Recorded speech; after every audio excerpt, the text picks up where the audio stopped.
I'm honored and privileged to be at Nkwusm, and I'm proud of these young people, all these young people that are learning and committing to the language. We are blessed at this one moment in time to have people like Patalik, who has a deep knowledge of the language, Stephen. Sophie has been with us, Alice and Jean. These people are a gift in our community, and they come to the school every day. It's hard work to be with little kids. It's fun, but sometimes it's hard, like Stephen said. And they come every day, and they're committed. But I wanted to say that this is probably the only school in our community where Indian people are celebrated every day. Every day, our history, our stories, who we are as Indian people is celebrated. I don't know if you know how historic that is, if we think of what we went through in school. And now we have a school where that's celebrated every day, where kids are made to feel good about who they are.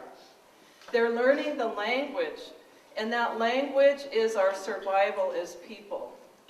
And we have one moment in time. This is it. There is not going to be another moment like this. We don't have 5 years. We don't have 10 years.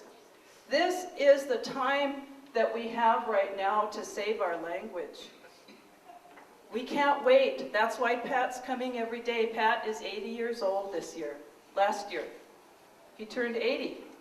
January. And so I just want to encourage you to support us. Support these young people, what they're doing. Wouldn't it be great if these young people could go to a high school where they had a really solid language program? These young people could probably go teach what they're teaching at high school. That's their level of language knowledge. There's nowhere for them to go. There should be somewhere for them to go where there's language. And then they should go to SKC, to a deeper language program, so that it starts when they're 3 and it keeps going through college. That's what we're hoping for. But we're asking you to support us with whatever talent, ability, energy, time, your prayers, anything like that, encouragement. When you see these people, encourage them. When you see Alice, encourage her. Sometimes we forget to encourage each other's hearts. And we need that, because sometimes people at the school feel like they're doing this alone. And maybe you're feeling that support, but you don't say it. We need to say those things to each other. This made me feel really good today to be here. And we want our school to be a really healthy, safe place for kids to be. Some place where they can go, where who they are isn't just tolerated, but it's celebrated. And they're made to know that part of our education isn't just what we know, but it's who we become. And that's what I see the other power of our language, is that it can bring us together again, and that it can make us strong, and that it can help us become good human beings. Because I believe that all of that is embedded in our language. All of the ways of looking at the world, of seeing each other as human beings, as spiritual people, the ways of living on this land, all of that is in our language.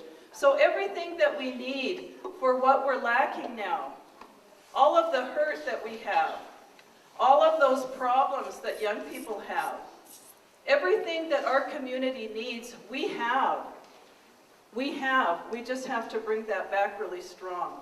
And sometimes that means that we have to get over things and forgive each other and come together and be bigger people and have bigger hearts and forgive one another and work together and not be in competition or who is doing this or being critical because somebody's trying to do something.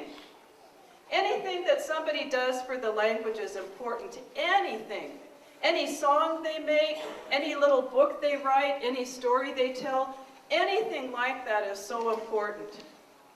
And we should encourage it wherever it is. Whoever's trying to use it, encourage them.